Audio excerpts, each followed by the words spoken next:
isa.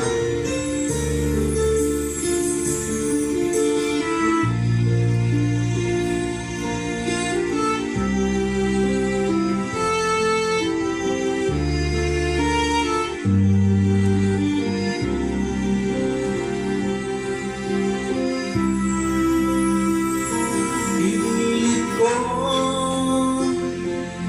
iwasan ka dahil ako'y nakatali na sa isang bilang na labis. Minahal ko ng tapat at hindi magbabago kailan pa man.